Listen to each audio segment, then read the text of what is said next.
बिस्मिल्लाहिर्रहमानिर्रहीम। अस्सलाम वालेकुम नाज़रीन, प्रोग्राम न्यूज रूम में खुशामदीद। मैं हूँ आपके साथ सुमेरा मिर्जा। नाज़रीन, आज के प्रोग्राम में जो भी डिस्कशन करेंगे उन पॉइंट्स पर एक नजर डालते हैं और फिर वापस आते हैं।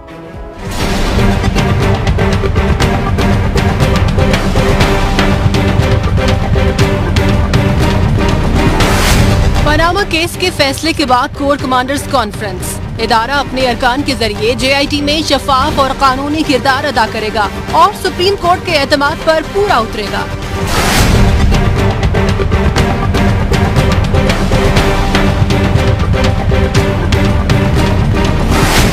पनामा केस का फैसला आते ही सियासी महाजराई में भी शिद्दत आ गई। मुखालिफिन के एक दूसरे पर कड़े वार। आपको अदालत ने झूठा करार दिया है। जानियो साहब, रिश्ता किससे है? जिसने लतीफ खोसा को वकील करा के दिया। रिश्ता किससे है? जिसने दुबई के अंदर फ्लैट लेके दिया। लूंबड़ी की तरह सियाना सियासतदान था, उसका नाम था नवाज शरीफ। आसिफ अली जरदारी का केस भी मिलिट्री कोर्ट के अंदर जाना चाहिए, क्योंकि सबसे बड़ा दहशतगर्द है ये। आसिफ अली जरदारी कौम को ईमानदारी और दयानत पर लेक्चर दें, ये यकीनन क़यामत की निशानी है। जरदारी को तो सब डाकू कहते हैं। जजों ने कह दिया है मियां साहब को कि गो नवाज गो, गो नवाज गो, गो नवाज गो।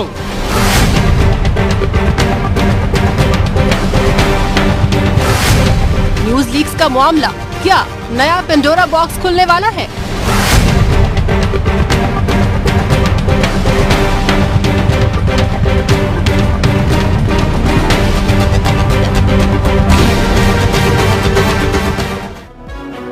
अपने पैनल का इंट्रोडक्शन करवाती चलो। लाहौर स्टूडियो से हमारे साथ मौजूद होते हैं आरिफ निजामी साहब और इस्लामाबाद में हमारे साथ मौजूद होते हैं इजहारुल हक साहब और साथ ही साथ खावर घुमन साहब भी हमारे साथ मौजूद होते हैं। नाज़रीन, सबसे पहले बात करेंगे पनामा फैसले के हवाले से।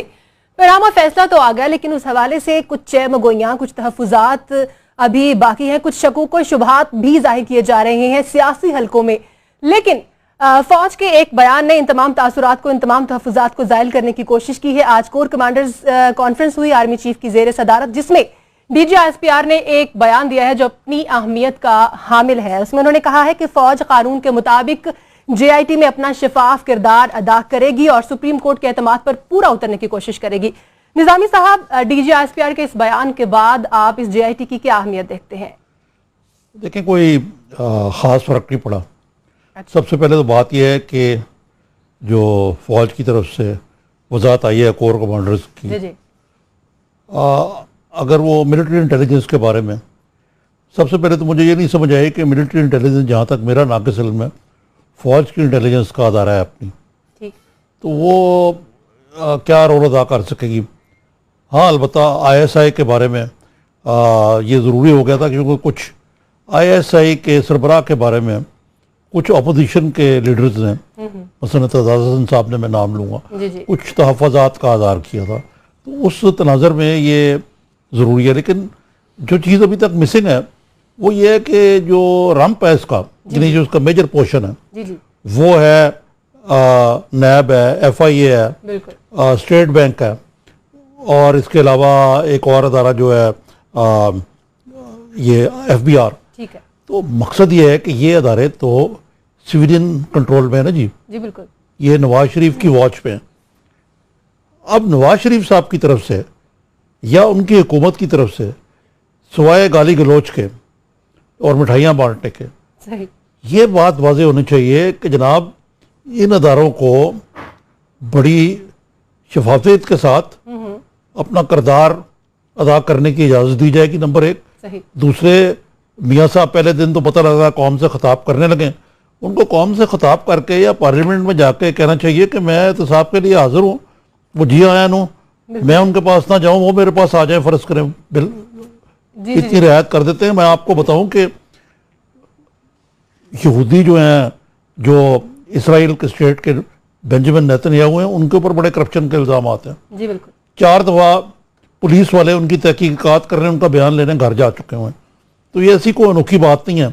लेकिन हालांकि कुछ दिन गुजरते जा रहे हैं, बिल्कुल ठीक, इस बारे में बजाय कि कोई पेशरफ तो भांत भांत की बोलियां बोली जा रही हैं। बिल्कुल सही। सियासतदान एक दूसरे को गिराने की कोशिश की जा रही है। बात की बोलियां बोली जा रही हैं, बड़ी अजीब अजीब बातें भी सामने आ रही हैं, जैसा कि अभी हमने देखा अपने पैकेज में। इजहार साहब, सियासी हलकों में खासतौर पर ऑपोजिशन की अगर बात की जाए तो इस JIT को लेकर बड़े तहफुजात पाए जाते हैं। इस सिनेरियो में, इस सिचुएशन में इस बयान की क्या अहमियत है?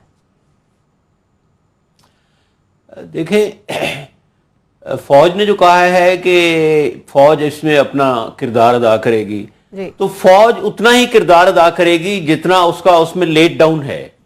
उसमें जो बाकी एजेंसियां हैं जो फाइनेंस से, जो रेवेन्यू से और टेक्निकल मामलात से ताल्लुक रखती हैं, उनका मेजर किरदार है। इनके दो अरकान हैं, एक ISI से हैं गालिबन और एक MI से हैं। जी जी। तो पहली बात तो यह है कि जो टेक्निकलिटीज हैं इसमें और इसमें जो उलझाव है वो उनके शायद वहाँ से जो साहब आए वो इंटेलिजेंस के तो माहिर होंगे, फौज के भी माहिर होंगे, लेकिन ज़रूरी नहीं है कि यहाँ जो मसाइल हैं एक दूसरे से फाइनेंस की, मालियात की कड़ियाँ मिलाना और बाहर किस तरह माल गया और किस तरह अंदर गया, वो उसके माहिर हैं या नहीं। सही। और दूसरा ये है कि JIT की कमांड जो है वो तो FIA के एक नंबर 2 जो ऑफिसर हैं, सेकंड इन कमांड, उनके हाथ में है। अब जो भी ISI का या IB का, MI का नुमाइंदा होगा वो उस एडिशनल डायरेक्टर FIA से रैंक में, दर्जे में नीचे होगा। ठीक। जिसका मतलब है कि वो हो सकता है फुल कर्नल हो या ब्रिगेडियर हो। मैं समझता हूं कि फुल कर्नल से ज्यादा वो नहीं होगा। तो उसका कितना रोल हो सकता है? एक दिलचस्प बात जो नवाज शरीफ साहब ने छेड़ी है वो ये कि JIT वहां भी जा सकती है। एतजाज हसन साहब ने तो खैर पहले दिन नहीं कह दिया था कि वो पेश होंगे या JIT पेश होगी। इन्होंने इसराइल की मिसाल दी है, लेकिन इसराइल में एक और भी मिसाल है। ये कोई 8-10 साल पहले की बात है। उस दिन इसराइल की पहली खातून चीफ जस्टिस ने हलफ लेना था, तो उस दिन जो इसराइल के सदर थे वो पार्लियामेंट से छुट्टी लेके थाने में पेश हुए। उन पर हैरेसमेंट का केस था, तो 8-9 घंटे वो थाने में ग्रिल हुए।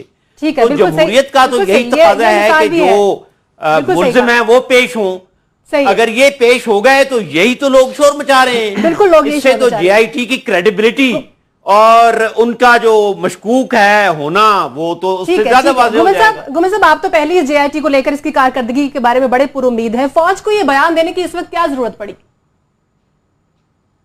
देखिए, इस टाइम सुमेरा ये हाई स्टेक गेम है, सियासी तौर पर हाई स्टेक गेम है। आपने देखा होगा पाकिस्तान मुस्लिम लीग नून, पाकिस्तान तहरीक इंसाफ, आप पाकिस्तान पीपल्स पार्टी, सारे लोग, अब हर बंदा जो है, इनके तमाम लीडरान वो बात कर रहे हैं पनामा के हवाले से, पनामा केस के हवाले से। एक चीज समझ नहीं की है कि पनामा केस का अभी फैसला आया नहीं है, एक शॉर्ट ऑर्डर आया है, एक स्टेप कवर किया गया है। अभी सारे की सारी जो रिस्पॉन्सिबिलिटी है पनामा केस को मंतकी अंजाम तक पहुंचाने की, वो सुप्रीम कोर्ट ऑफ पाकिस्तान है। एक चीज तो ये समझने की है। दूसरी चीज ये कि जो ये जो अपॉइंटमेंट होनी है JIT, ये हर इदारे से 2-3 लोगों की नॉमिनेशन मांगी जाएगी। वो फिर सुप्रीम कोर्ट ऑफ पाकिस्तान साहिबान है, वो वेरीफाई करेंगे, वेटिंग करेंगे इनमें से कौन से लोग हैं अच्छी रेपुटेशन के जिनको उनको लगाना है। और उसके साथ साथ देखें, जो मैंने मेरी लोगों से बात हुई है, ये इसलिए एक नॉर्मल JIT नहीं है।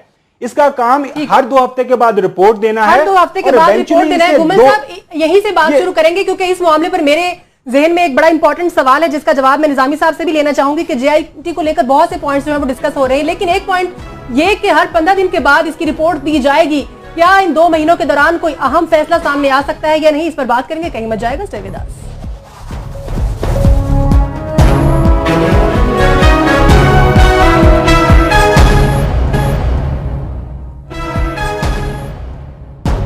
वेलकम बैक नाज़रीन। निजामी साहब, क्या कहेंगे? 60 दिन के अंदर कोई फैसला आ जाएगा, 2 महीने इंतजार करना पड़ेगा? जी, ये एक बड़ी दिलचस्प बात है कि जो हुक्मरान जमात है वो मिठाइयाँ बांट रही थी। उनका ख्याल था कि बल्कि बाज़ जो उनके स्पिन डॉक्टर्स हैं उन्होंने ये ब्रीफ करना शुरू किया कि ये ट्रक की बत्ती के पीछे लग गया काम। सही। और ये एक आम तौर पे ऑपोजिशन में भी पैनिक फैला हुआ है कि जी नवाज शरीफ ने ये फैसला पहले ही इसको मिल गया था। और जनाब वो मेरे हवाले से भी कहा, क्योंकि मैंने जब ये 92 अखबार निकला तो उसके पहले एडिशन में फ्रंट पेज पे लिखा था कि 3-2 आएगा फैसला। तो ये मेरा एक तज्जिया था। ये नहीं कि मुझे नवाज शरीफ ने बताया था, लेकिन बाज़ एंकर हज़रात जो हैं वो कुछ ज़्यादा क्रेडिट देते हैं हमें। लेकिन अब जब उसका स्मॉल प्रिंट पढ़ा गया ना फैसले का, तो एक हुक्मरान जमात के ईवानों में एक पैनिक का सा समा आ गया सही, क्योंकि मामला बड़ा सीरियस है, कोई ट्रक की बत्ती के पीछे नहीं है। पहले सिनारियो ये था कि जनाब ये पहले JIT अपना बनेगी, हफ्ते से बजाय 2 हफ्ते लग जाएं, उसके बाद मेरा भी ये असर था, फिर वो 2 महीने जनाब वो तहकीकात करेगी, 2 के 4 भी हो सकते हैं, फिर वो स्पेशल कोर्ट को रेफर करेगी, स्पेशल कोर्ट अकाउंटेबिलिटी कोर्ट को करेगा, अकाउंटेबिलिटी कोर्ट जो है वो उसके खिलाफ अपील अगर खिलाफ भी जाता है नवाज शरीफ साहब के तो वो जाएगी हाई कोर्ट में, सुप्रीम कोर्ट में, तो मामला खूब खाते चला जाएगा। लेकिन हकीकत मुख्तलिफ है। अच्छा, अगर आप उसका जो शॉर्ट ऑर्डर है उसका पैरा नंबर 4 पढ़ें तो उसमें क्लियरली ये लिखा हुआ है कि it is further held that upon receipt of the report periodic और final of the JIT as the case में be the matter of disqualification और respondent shall be considered.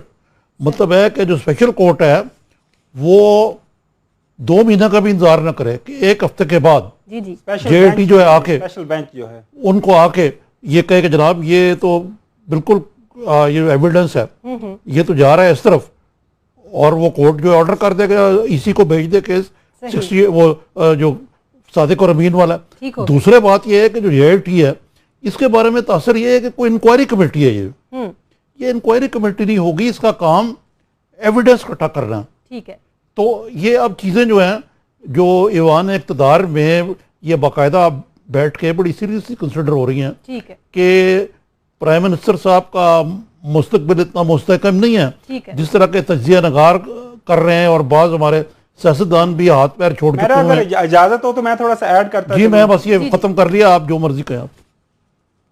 Ji Koeman साहब। तो जी सुमेरा निजामी साहब जो बात कर रहे हैं बिल्कुल इसी तरह बात है। ये जो रूटीन की JIT नहीं है। आज आपने सवाल किया था ना शुरू में, जो पाकिस्तान आर्मी को ये आज स्पेशल एक कोर कमांडर कॉन्फ्रेंस क्यों करना पड़ी, हर महीने वो एक करते हैं, इस महीने 2 उन्होंने किए हैं।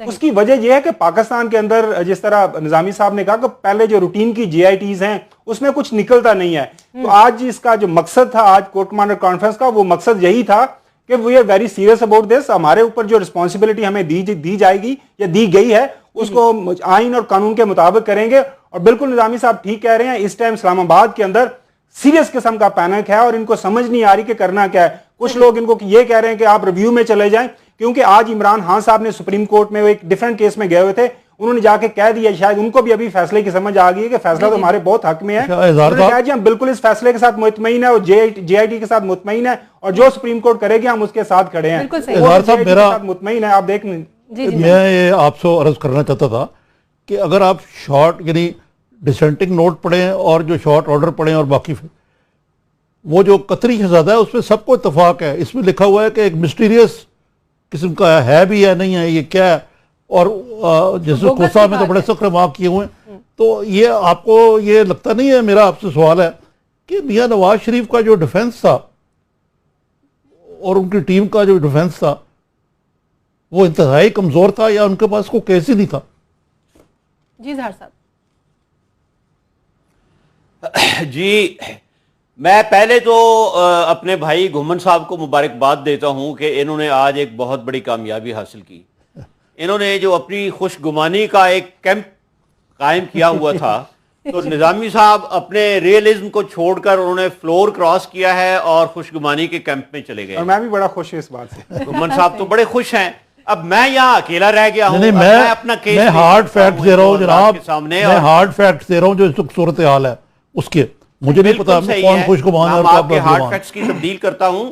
सुमेरा, मेरी अर्ज ये है कि JIT जो है ये एक एक्सीलेंट डॉक्यूमेंट है, एक एक्सीलेंट प्रोग्राम है। पाकिस्तान में हमारे पास जितनी भी चीजें हैं जिन पर हमारी ममलिकत, हमारी हुकूमत का निज़ाम चलता है वो एक्सीलेंट है। हमारा आइन एक्सीलेंट है, हमारे सेक्रेटेरिएट के वफाकी सूबाई हुकूमतों के रूल्स ऑफ बिजनेस एक्सीलेंट हैं।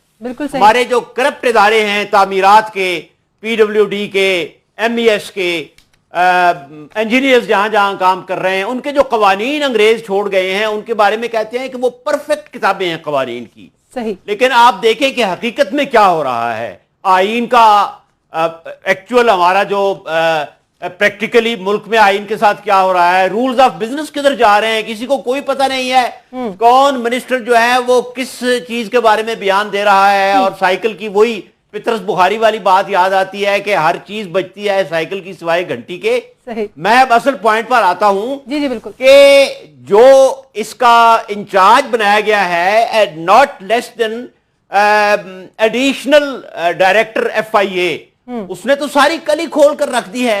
आप अपने मुआशरे को देखें, आप अपनी कदरों को देखें, आप हमारी ब्यूरोक्रेसी की हिम्मत को देखें, और वो क्या बुलाएंगे इन बड़े लोगों को और इनके साहबजादों को और जो आले इख्तिदार पर मेरा ख्याल है ये एक सवाल है। दूसरा मेरा ख्याल है अज़हर साहब, है हमें थोड़ा सा सब्र भी करना चाहिए, कम से कम देख तो लेना कि क्या JIT बनती है, किस तरह काम करती है। करके मेरी बात भी सुननी चाहिए।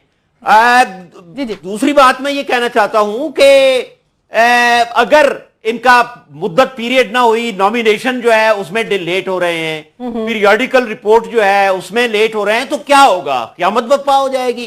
पहले सुप्रीम कोर्ट ने जो रिपोर्टें मांगी है FIA से, नैब से, वो नहीं आई, तो सिवाय सरजरिश के क्या हुआ है? एक तरफ नैब के उसी चेयरमैन को फैसले में उसकी तादीद की जा रही है, उसको कमजोर करार दिया जा रहा है, फिर उसी को एक जिम्मेदारी सौंपी जा रही है। तो I agree with my colleagues, with my friends के इट्स एन एक्सीलेंट डॉक्यूमेंट और इसमें बहुत उम्मीद है, इसमें बहुत खुशगुमानी है। मेरा ख्याल है हर वक्त हम सिविलिज्म का आज़ार करते रहे, मायूसी का आज़ार करते रहे, लेकिन ये शराब है, शराब के अलावा इसमें से कोई किसी और प्लेनेट से हम लाएंगे तो साफ करने के लिए यहाँ इस वक्त तो यही मौजूद है यहाँ। सही। हमें इंतजार करना चाहिए, हमें देखना चाहिए कि JIT अगर बनती है तो उसमें क्या कार्रवाई होगी, क्या कार्रवाई सामने आएगी। गुफ्तगू का सिलसिला जारी रखेंगे, कहीं मत जाएगा, स्टे विद अस।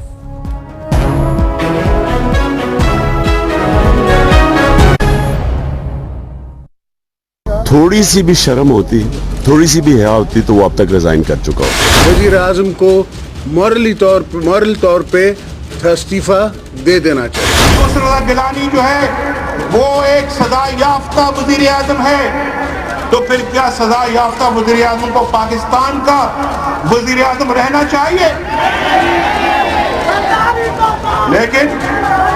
लेकिन वो 10 से बस नहीं होते। वज़ीर आज़म साहब से तफ्तीश के लिए एक जॉइंट इन्वेस्टिगेशन टीम बनाया गया है। ये पहले उमूमन दहशतगर्दी में मुलव्वस मुल्ज़िमान के हवाले से तो ये टीम बनता रहा। ये पैसा स्विट्जरलैंड के अंदर किसका पैसा है? कितना पैसा है?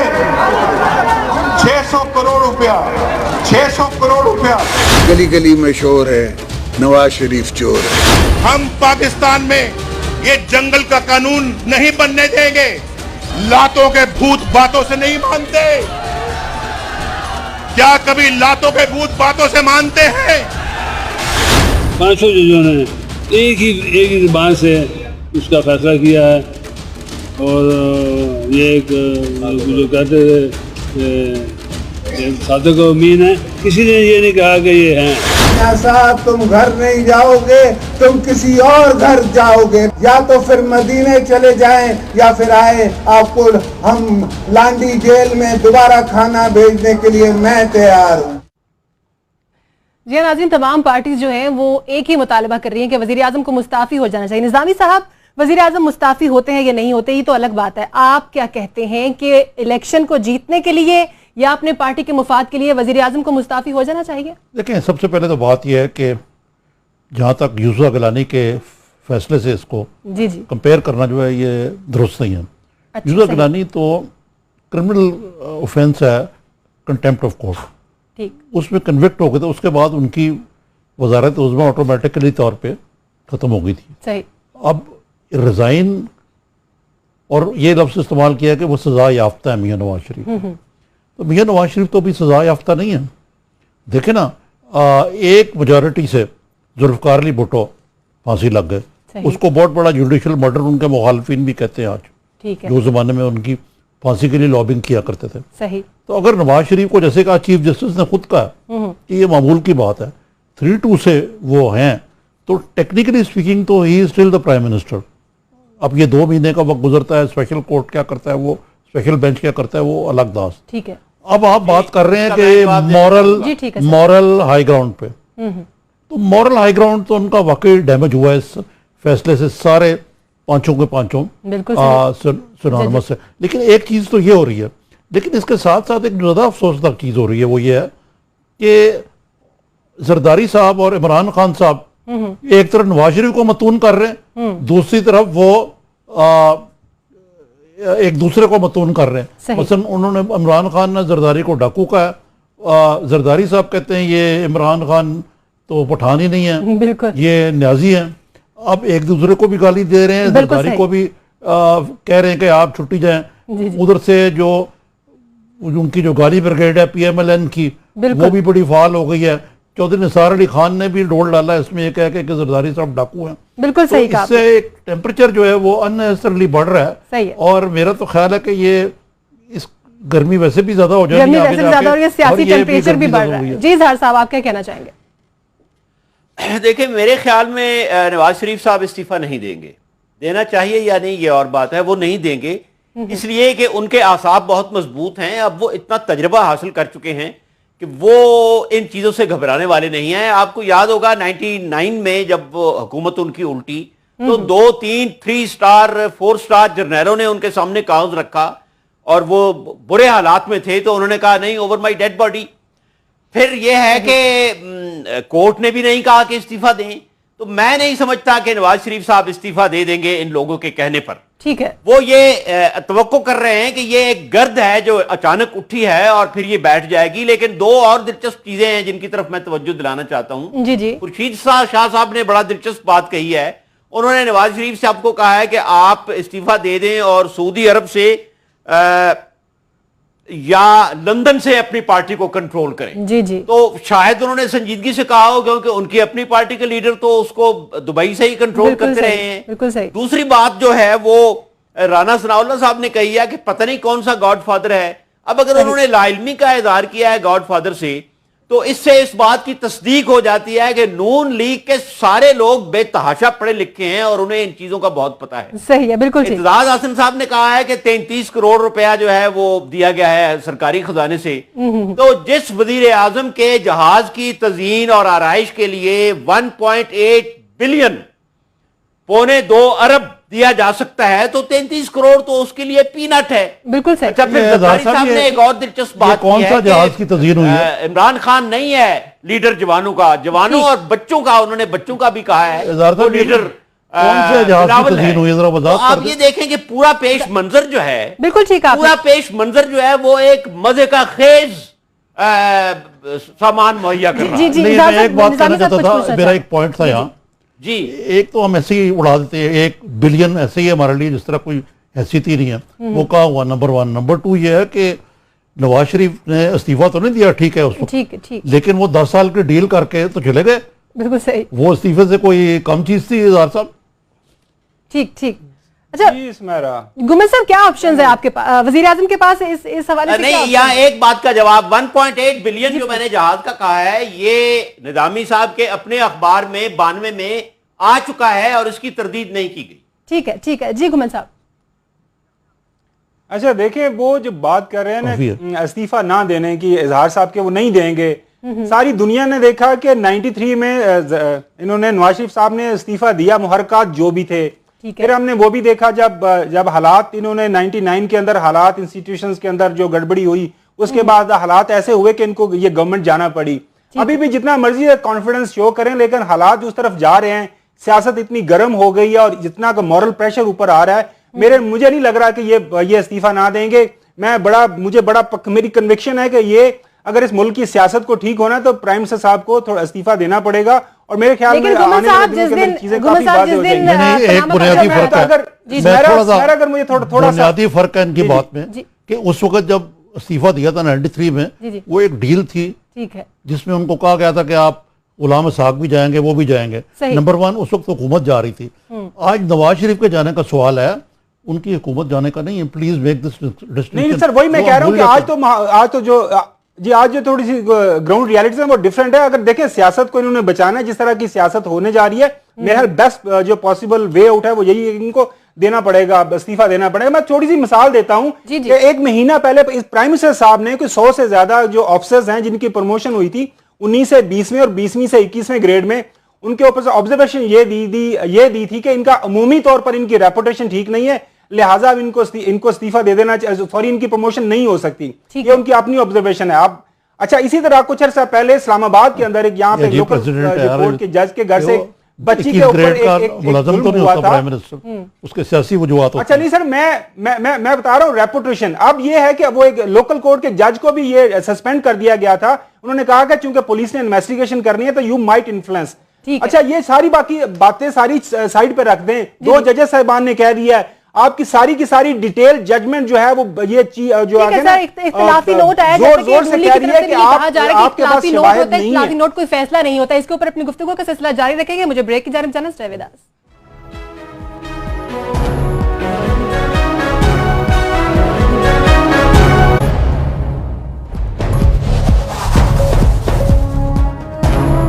वेलकम बैक नाज़रीन। बात करेंगे डॉन लीक्स पर। घुमल साहब क्या कहते हैं? मुख्तलिफ खबरें सामने आ रही हैं, मुख्तलिफ बातें की जा रही हैं। कुछ लोग ये कह रहे हैं कि इन लोगों को क्लीन चिट मिल जाएगी। क्या ऐसी कोई पॉसिबिलिटी देख रहे हैं आप? अच्छा, इस पे जाने से पहले जो मैं पहले कमेंट करता हूं उसको मैं कंप्लीट करता चलूं। प्राइम मिनिस्टर का रिजाइन देना इसलिए भी बनता है कि दो जजेस साहिबान ने कहा है कि आप सादिक और अमीन नहीं है। तीन जजेस साहिबान ने कहा है कि आपने ये शवाहिद, जो दलाइल, जो सबूत पेश किए हैं वो हमारी समझ में नहीं आए, वो बिल्कुल झूठे हैं। लिहाजा यू एज ए मुलजम हमारे सामने पेश हूं, हमारी कमेटी के सामने पेश हूं। और उसके साथ साथ तमाम पॉलिटिकल पार्टीज, पॉलिटिकल जो फोर्सेस हैं अपोजिशन की, वो भी आपसे डिमांड कर रही हैं इखलाकी सतह पे। तो मेरे ख्याल में प्राइम मिनिस्टर का इस्तीफा देना बनता है और वो दे देंगे। मेरी खबर यही है कि वो कुछ सियासी हल तलाश करेंगे। अब आ जाते हैं डॉन लीग के हवाले से। देखें, डॉन लीग पे प्राइम मिनिस्टर ऑफिस की तरफ से एक बयान आया था। उन्होंने कहा था कि नेशनल सिक्योरिटी ब्रीच हुई है। उसके बाद ISPR का बयान आया था कि नेशनल सिक्योरिटी ब्रीच हुई है। आपने इंफॉर्मेशन मिनिस्टर को घर भिजवा दिया था। अब यह है कि अब रिपोर्ट आ गई है। अब खबरें जो बैकग्राउंड में चल रही है इस्लामाबाद में, ये कोई इस तरह की शुनीद है कि शायद किसी ना किसी लेवल पे पैचअप हो गया है, लेकिन मुझे नहीं लगता कि शायद पैचअप हो पाए। उसकी वजह यह है कि बहुत ज्यादा शवाहिद, बहुत सारी चीजें सामने आई हुई हैं। अब देखना यह है कि अब ये रिपोर्ट जो प्राइम मिनिस्टर साहब को पेश करने जा रहे हैं चौधरी निसार साहब एक आध दिन में, तो वो उसमें किस लेवल की एडजस्टमेंट हुई है। या खबरें वैसे इसी तरह की आ रही हैं, परवेज शीर साहब शायद वापस आ रहे हैं और कुछ फातमी साहब को थोड़ा सा, लेकिन किया जाएगा उनके। अभी तो निसार साहब ने पेश करनी है रिपोर्ट, लेकिन बाज हमारे साथी तो दावा कर रहे हैं कि शायद जिस तरह हमारे पास पनामा लीग की रिपोर्ट थी, उनके पास शायद ये पहुंच गई है, डॉन लीग की रिपोर्ट पहुंच गई। वो उन्होंने मसलन एक साहब ने तो तारिक फातमी साहब को कह दिया कि उनको लाखों डॉलर देख के या पता नहीं करोड़ों डॉलर देख के अमेरिका भिजवा दिया गया। और आज वजारत खारजा ने उस पर बड़ा सा रिएक्ट किया। तो मकसद कहने का ये है कि ये हुकूमत की रिपोर्ट जो है इसको मजीद खुफिया रखने की बजाय, जैसे और बहुत सारी रिपोर्ट्स हैं, जिस तरह आपको मालूम है कि लाहौर साना लाहौर जो 2014 में हुआ था उसकी रिपोर्ट अभी तक खुफिया है। कई और ऐसी रिपोर्ट्स हैं, हमूदुर रहमान कमीशन की तो क्या कहने। तो वो अक्सर रिपोर्ट्स जो हैं ये वक्त पे शाया ना की जाए तो उनका मकसद खत्म हो जाता है। सही जी, इजहार साहब। देखिए, तजर्बे ने क्या साबित किया है हमारे यहाँ? तजर्बे ने ये साबित किया है कि जितनी बेताबी, जितनी तजस्सुस के साथ ज़बरदस्त इंतजार किसी रिपोर्ट का होता है, उसमें से कुछ नहीं निकलता। अभी पनामा का आपके सामने केस है कि इतना ज़्यादा हाइप था, ये हो जाएगा, वो हो जाएगा, दोनों फरीक मिठाइयाँ बांट रहे हैं और हम ये डिस्कस कर रहे हैं कि प्राइम मिनिस्टर साहब इस्तीफा देंगे या नहीं देंगे। और प्राइम मिनिस्टर साहब प्राइम मिनिस्टर हाउस में या अपने इख्तिदार पर बैठे हुए हैं, फिलहाल तो मुस्तकम है उनका इख्तिदार। सही। तो ये जो है इसको इतना डॉन लीक्स को इतना लेट किया गया है कि इसमें से जो इसका डंक है वो निकल गया है। या तो जब ताजा ताजा था मसला, लोहा जब गर्म था तो उस पर उस वक्त जर्ब लगाई जाती। अब साथ ये जो अफवाहें चल रही हैं, हो सकता है ये भी इंजीनियर्ड हों, ये भी हो सकता है। और ताकि इस मसले को ज्यादा उलझाने के लिए, इसको कोई और रुख देने के लिए कि फातमी साहब को हैं, अब पहले रशीद साहब स्केपगोट बने थे, अब वो स्केपगोट बनाए जा रहे हैं। बहरहाल एक बात तय है, एक बात तय है कि खानदान इख्तिदार के, खानदान के किसी शख्स पर कोई जर्ब नहीं आएगी। जो हमारा रिकॉर्ड है ये वैसे भी जाएंगे और किसी और को इसमें उलझाया जाएगा। मैं आपसे मुत्तफिक हूं कि बात यह है कि ये इसकी रेलेवेंस तब थी जब जनरल रहील शरीफ थे। उस वक्त एक खास माहौल में, जबकि मिलिट्री लीडरशिप और सिविल लीडरशिप में खासा कचाव था। अब माहौल भी बदल चुका हुआ है और इसमें आप बिल्कुल दुरुस्त फरमा रहे हैं कि स्टिंग निकल चुकी है। Heavens will not fall. अगर ये रिपोर्ट में एक दो और लोगों की छुट्टी करा दें तो करवाई भी जा सकती है। It is not the end of the world. Nizami साहब, इस पे जो काउंटर आर्गूमेंट ये है कि देखें, एक अगर आपने मिनिस्टर को भिजवाया या आप अगर एक assistant to the prime minister को घर भिजवाएंगे तो किसी ना किसी लेवल पे आप ये माने कि गलती हुई, उसके बाद एक फर्दर कोई बंदा प्रोसिक्यूशन में जा जाता है, कोई केस फाइल हो सकता है, इवेंचुअली कहीं ना कहीं पे ये चीजें निकल आएंगी। उसकी देखना यह पड़ेगा कि रिपोर्ट में लिखा क्या हुआ, हुजूर हम एक क्या सराई कर रहे हैं बगैर रिपोर्ट की मौजूदगी में कि फलां चला जाएगा, फलां चला जाएगा। अब तारिक फातमी साहब का पता नहीं क्या फेट एक मिनिस्टर को नहीं एक सर मिनिस्टर को तो आपने भिजवाया ना, परवेज रशीद साहब बेचारों को तो आपने घर भिजवाया ना कि आपसे गलती हुई है, आपको आप अपना जो ड्यूटी थी उसको डिस्चार्ज करने में। यही तो मैं कह रहा हूं कि किसी न किसी को स्केपगोट बनाया जाएगा। दूसरी इंपॉर्टेंट बात यह है कि प्राइम मिनिस्टर साहब के पास जा रहा है दस्तखतों के लिए, ये नहीं पता कि वो कब वापस आएगा। ठीक, वहां से जितनी जल्दी कागजात वापस आते हैं तो सबको पता है। ठीक है जी निजाम साहब, आप कमेंट कर दीजिए, फिर क्लोजिंग की तरफ चलते हैं। जी नहीं, ये ठीक कह रहे हैं ज़ार साहब। मेरा तो ख्याल है कि इतनी सूरत से ये फैसला आएगा भी नहीं, अगर आ भी जाएगा तो इससे कोई ऐसा अब इर्तिराश नहीं होगा। ये गोमन साहब की बात शायद बिलावास्ता तौर पर ठीक हो कि जी उसमें रिपोर्ट के अंदर प्राइम मिनिस्टर को के ऊपर जिस तरह पनामा में रिजर्वेशन दी जाएंगी, ठीक है, उसके बारे में तो जब रिपोर्ट आएगी तभी कहा जाएगा। फिलहाल तो कोई इसमें मुझे ऐसी जान नहीं लगती। ठीक है, लेकिन शायद निजामी साहब आप ये इस हवाले से भी कह सकते हैं क्योंकि पनामा का जो फैसला है उसमें भी हमें कोई जान नजर नहीं आती। नहीं, पनामा में जान है। अच्छा, ऐसी मैंने ये समझता कि पनामा में बड़ी जान है, उसका एक एक सफा जो है वो नवाज शरीफ के खिलाफ इंडाइटमेंट है। बिल्कुल सही, लेकिन जी गुमर साहब देखें, एक सिर्फ एक फिक्रा कि हमारी जो कहानियां है ना, तिलिस्माती कहानियों में जो परी की जान होती है वो तोते में होती है, तो अब पनामा रिपोर्ट की जान पता नहीं किसमें है। ठीक है गुमर साहब, ये है कि ये रिपोर्ट पब्लिक जरूर होनी चाहिए, रिपोर्ट पब्लिक होनी चाहिए, बिल्कुल सही। अपने तमाम एनालिस्ट का शुक्रिया अदा करना चाहूंगी। सुमेरा मिर्जा को इजाजत दीजिए, कल फिर से हाजिर होंगे नए प्रोग्राम के साथ। इजाजत दीजिए, अल्लाह हाफ़िज़।